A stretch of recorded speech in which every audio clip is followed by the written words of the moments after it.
Namaste, and good day, everyone. My name is Jabari Hall. Can we talk about social and emotional learning?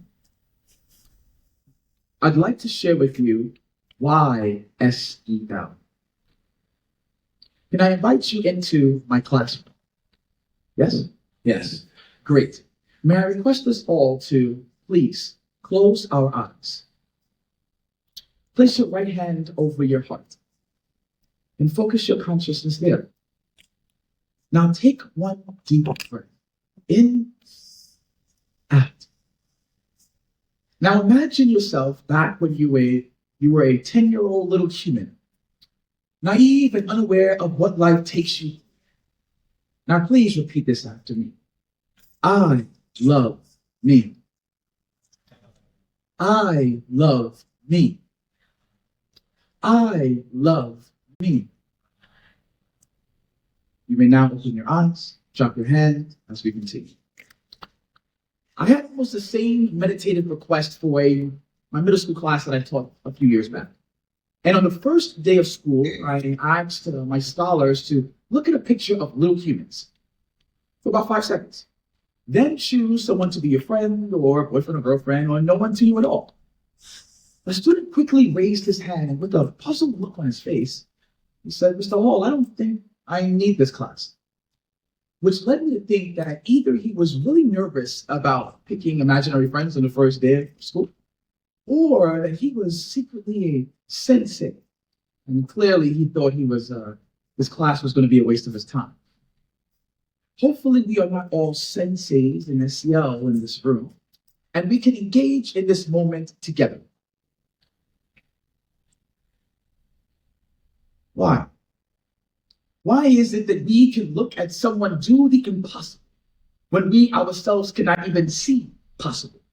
Why is it that some humans can control their emotional responses during a crisis? Why is it that some of us can tap into our higher critical thinking, that prefrontal cortex higher brain power function, while some of us ignore basic thinking?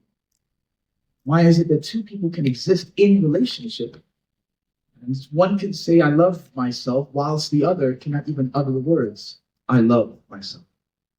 I found myself repeatedly asking why as I mentored young girls in Cleveland, Ohio during the summer of 2009. Why did these 12 and 13 and 14-year-old girls develop low self-esteem and a reduced sense of self-worth? I decided, I'm going to provide some S.E.L. workshops to help them build their emotional intelligence. And after weeks of it, I started to see signs of a positive attitude and self-management techniques being put into practice. At the end of the summer, I reflected on this. I reflected on what we just experienced, and I could not for the life of me understand the why, neither the how. How did they reach a point in their life where on one end, exponential growth was imminent, yet on the other end, their emotional quotient had dwindled away? Why is it that I can be other little humans that can see self-worth and exhibit empathy towards others and love rather than hate, while meeting these little humans that could not get past I'm ugly or I'm stupid or that's not possible? It was in that moment of asking why that I saw the true value in developing the emotional quotient over their intelligent quotient.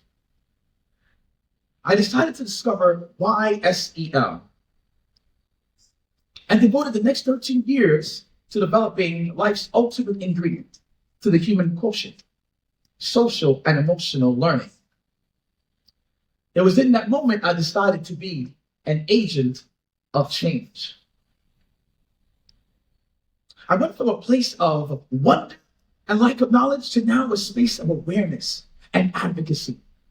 And if you'd allow me, I'd like to share with you the what, when, where, who, and how, and why S.E.L. is vital to each and every one of us in this room, and vital to incorporating it into every tier of our society. Let's start with the what.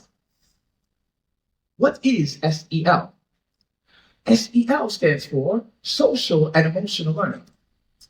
And I defined S.E.L. as the measured process through which an individual or a human being develops and effectively applies the chosen attitude, behavior, knowledge, and skills necessary to 1, think positive, 2, understand and regulate emotions, 3, declare and achieve goals, 4, empathize and respect others, 5, seek and engage in positive relationships, and 6, consistently make constructive and responsible decisions. Looking at our diagram here, we see that SEL is comprised of 5 parts.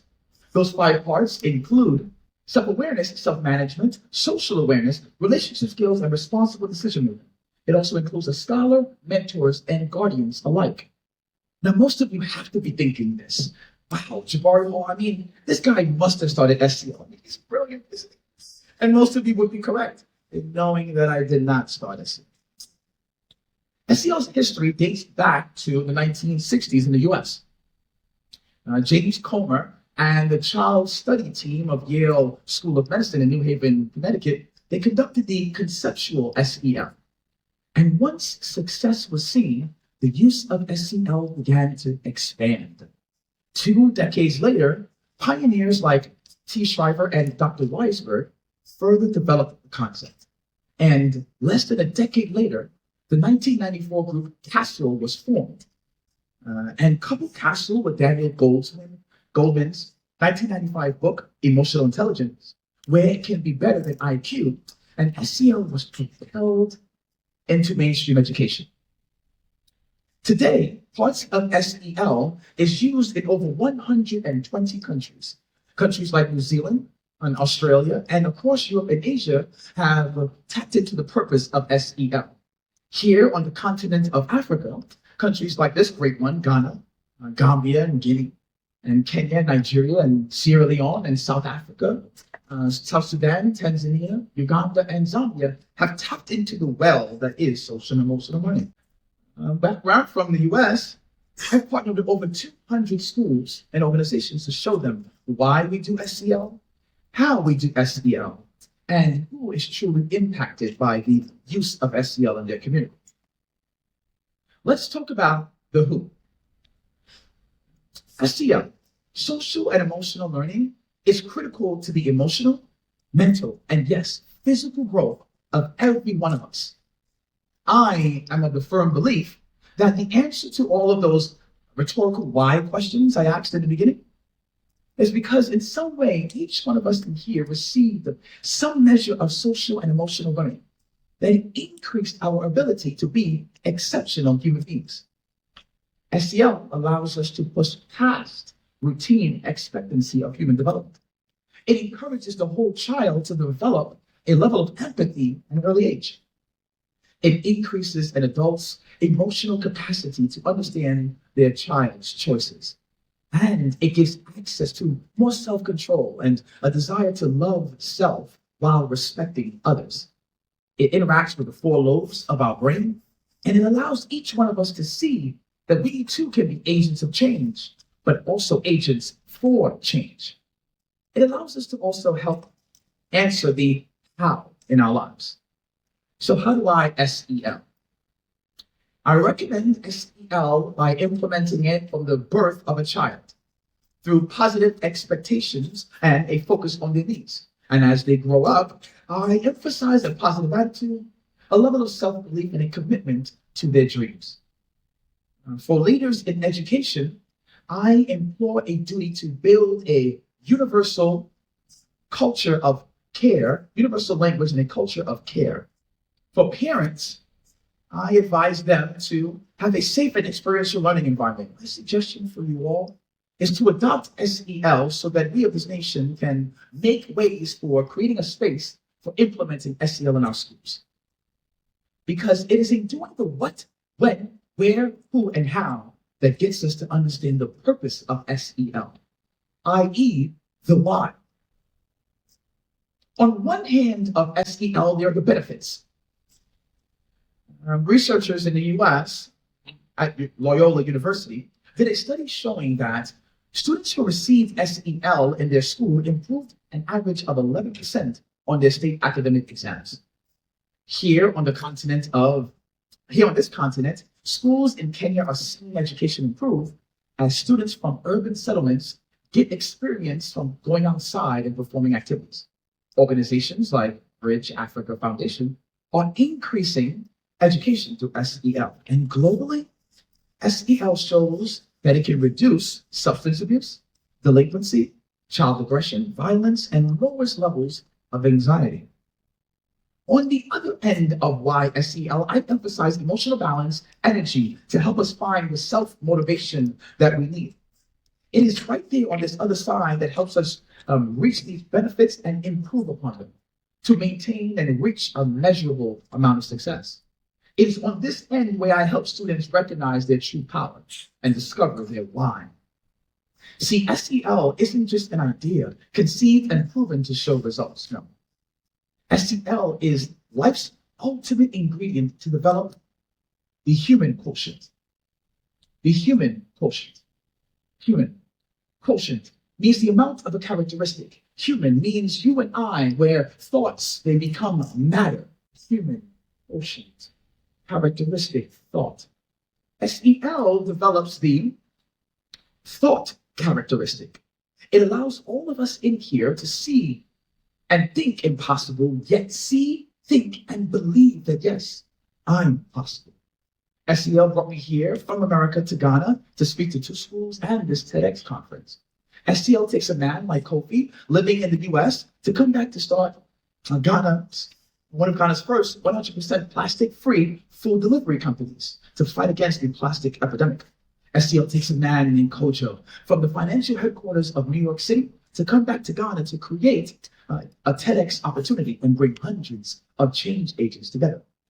SEL takes all of these speakers, these agents of change today, from people who did not believe that they could become, to now seeing that they are humans that have become. SEL, if implemented in schools across Ghana, which is a mission of mine, can take each and every one of us here from seeing the current status of our country to believe in the triumphant glory of our country. It can take a young man from a desolate place of wrongdoing to a bright future of king-like work. It can bring a young girl from a place of I'm ugly or I'm stupid or that's not possible to the cover of every magazine on this planet, or even a Ugandan chess champion, a Fiona Nunsi. You want to know why, SEL? I take you back to the beginning of where I asked you to place your hand over your heart, to take a deep breath and to imagine yourself as a 10-year-old little human. I ask you because as I was wrapping up one of my speeches this year, a 14-year-old girl gave me a heart pendant from around her neck.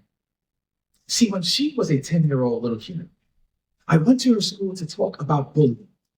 I educated them first, but I begged and pleaded that you, at 10 years old, that you can say every day that I love me, that no matter what anyone says to you or thought of you, that I promise you that you believe it before you know it. She told me that she held on to her heart pendant every time someone doubted her. And she recited those words, I love me. I love me.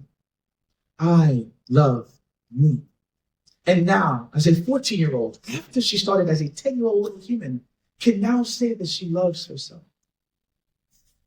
It is the same heart pendant that I wear around my neck today. So please, again, I request that you place your hand on your heart. Imagine yourself as a 10-year-old little human. Imagine that someone that was passionate about social and emotional learning came to your school, your organization, or this TEDx opportunity to share why SEL is vital to all of us. Can you dream and believe like that little 10-year-old human? What impact can and will these words mean upon your heart? Imagine yourself 4 years from now. What kind of change agent will you be? What life will you have spoken into you? See, I imagine myself as a 10-year-old little human daily. I imagined it before I got on this stage today. And I'll hold on to this heart and imagine that every 10, 12, 13, or 14-year-old little human hearing this will hold on to their heart and say, I love me. And believe in themselves so much that they too can stand on a stage like this expressing why they are agents for change. And maybe they, you can start with why SEL. That's it.